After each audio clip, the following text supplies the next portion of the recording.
This is my second attempt doing this one. I have just went on a bit of a 6-minute tangent, so um, that probably will not run today because already 2 videos are going to be there.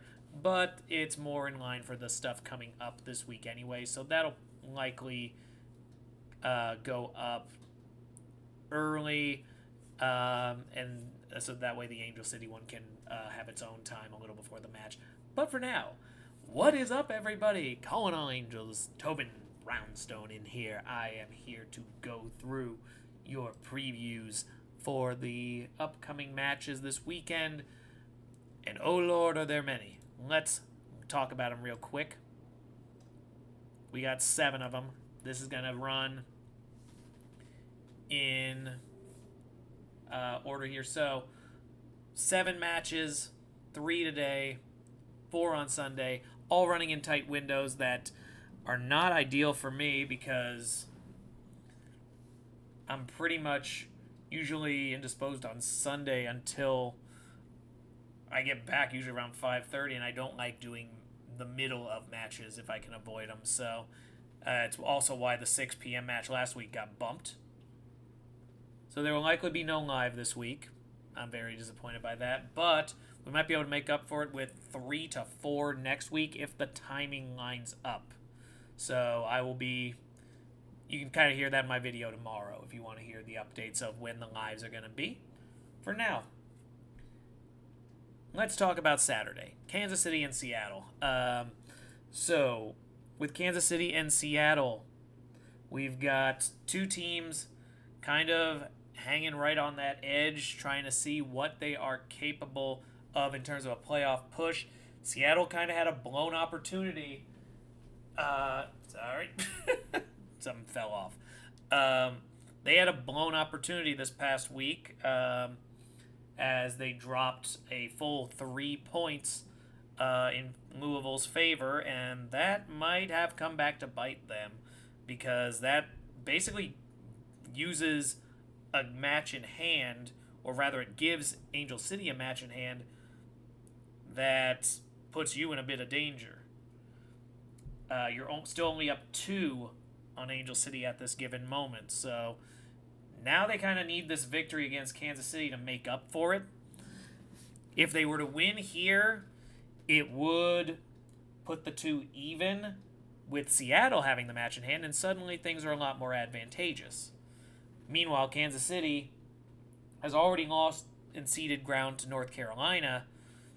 They do not want to see it happen twice, you know?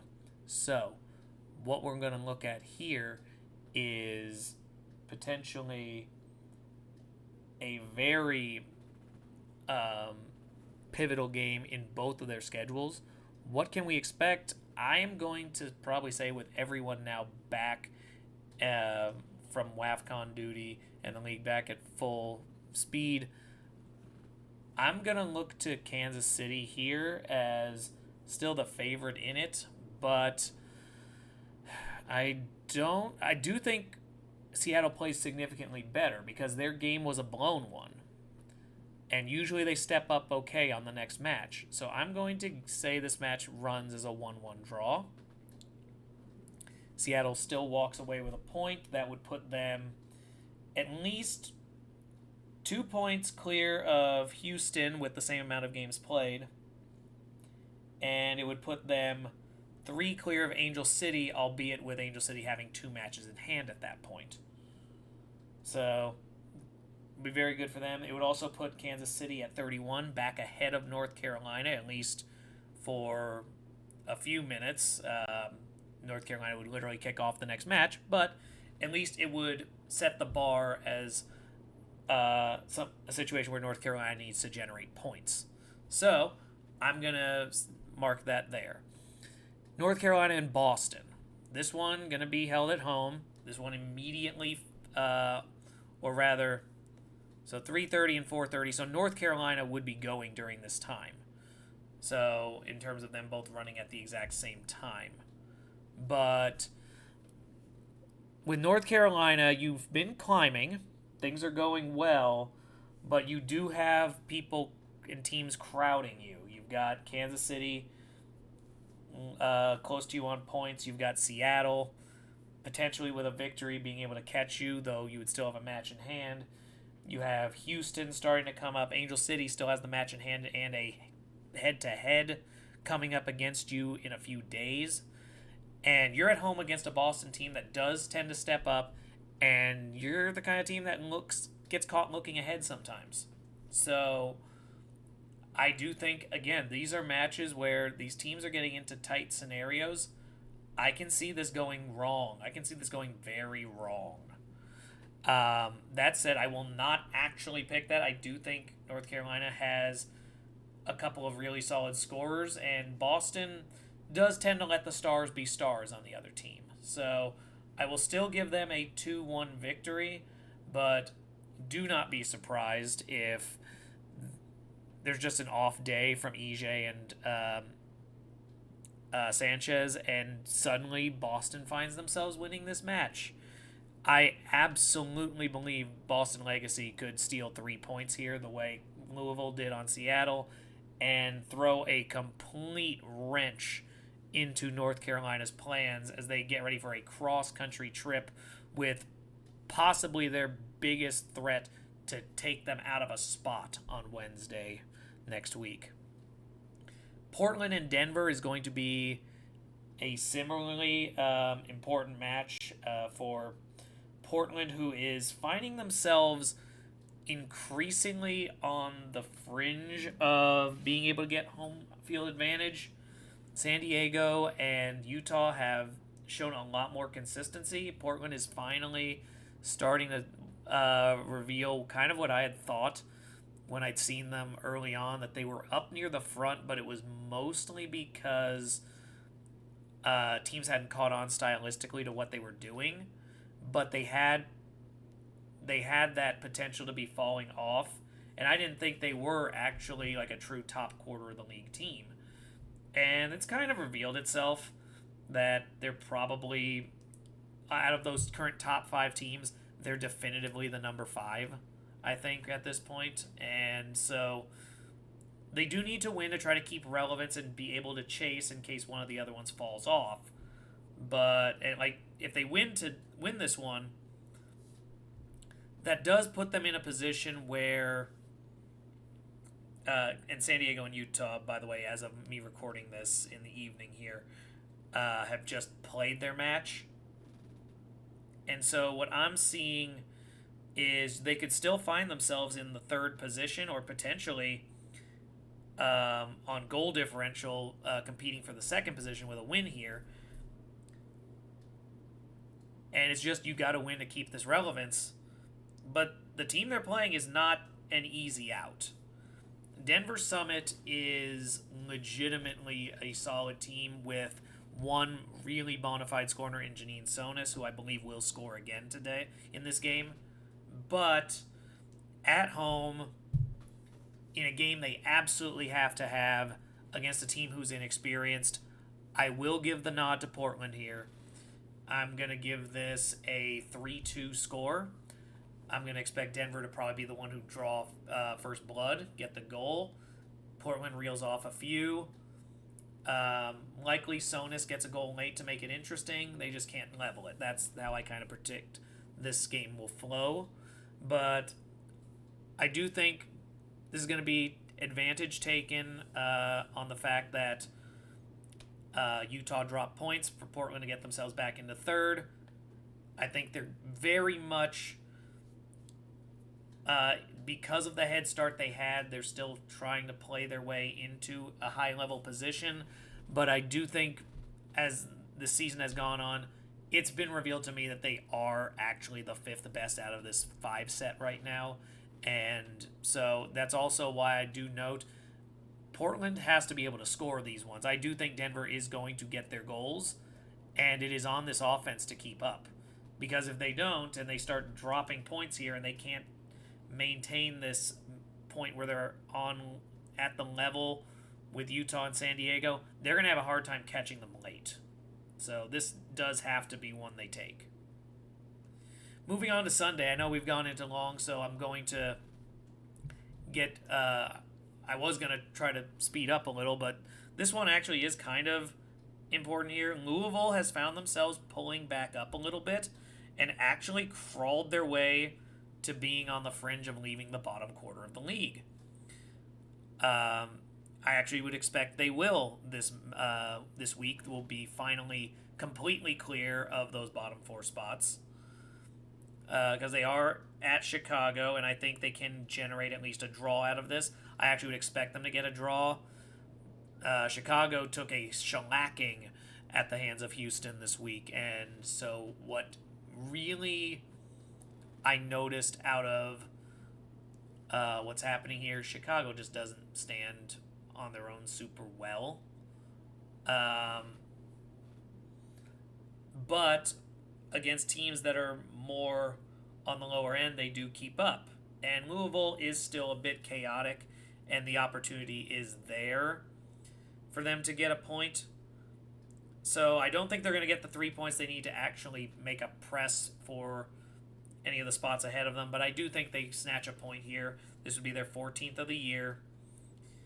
Louisville would get them to 24 with 21 matches played. That's not a great place to be. They're definitely on the fringe of relevance, if at best. But it would put them cleanly ahead of Orlando for 12th place, a thing that I think will continue when Orlando takes the L. And let's talk about that preview here. They are back to full strength. Everyone's not got a match this week, so nobody's on short rest. Nobody traveled halfway across the world. Orlando should be able to play a little better this go around, but make no mistake, they are not Washington.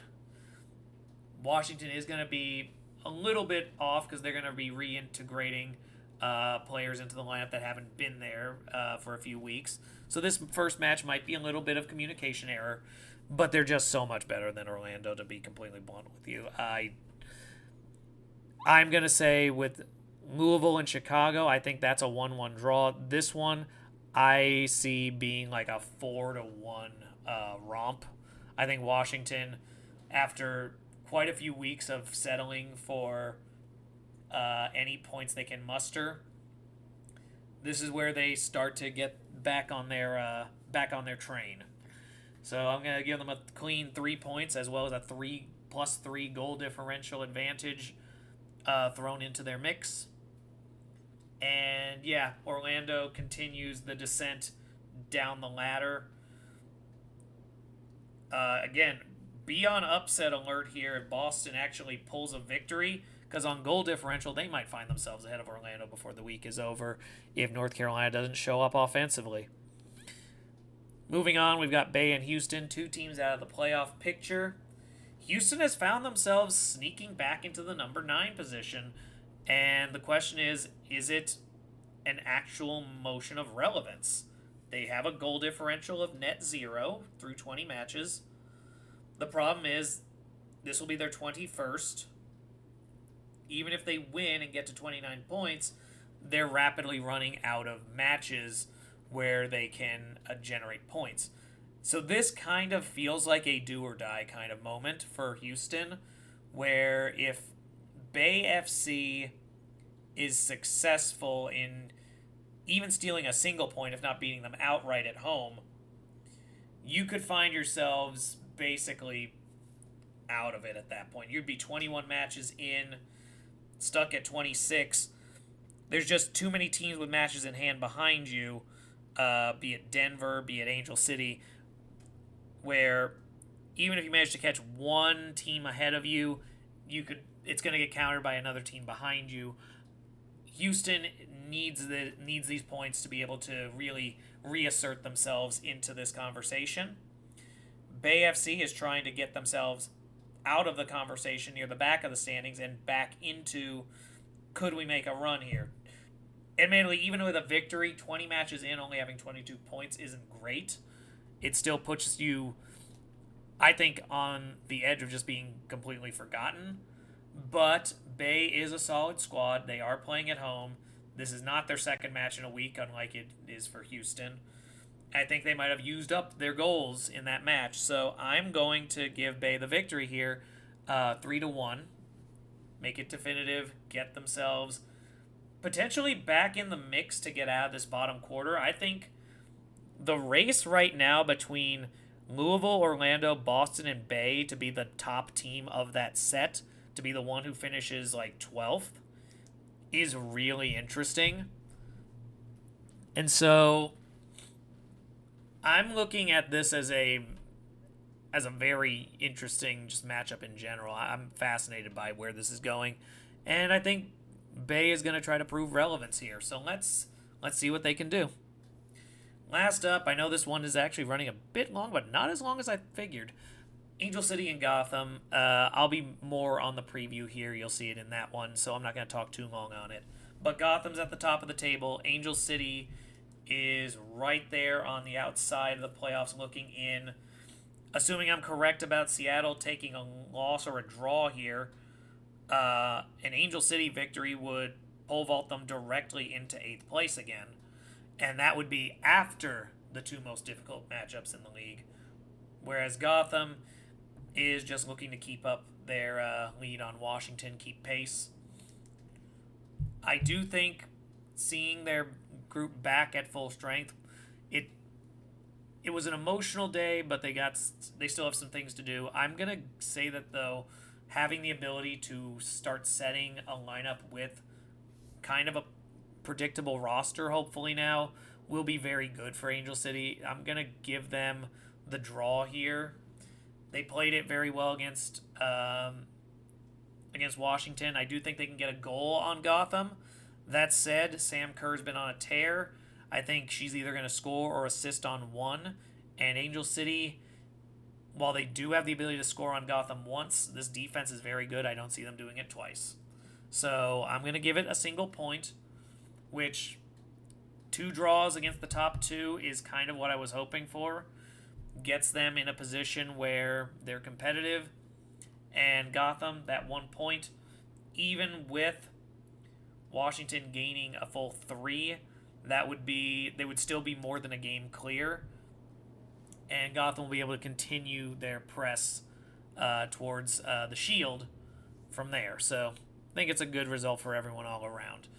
All right, I think that concludes what I've got to say today on these previews. A lot to go through. Enjoy the matches you can see. I'll enjoy 2/3 of the Angel City match potentially, and whatever I can drum up while I'm waiting for things to happen in the others. So with that said, enjoy your football, enjoy opening week of the Premier League, and go Angels.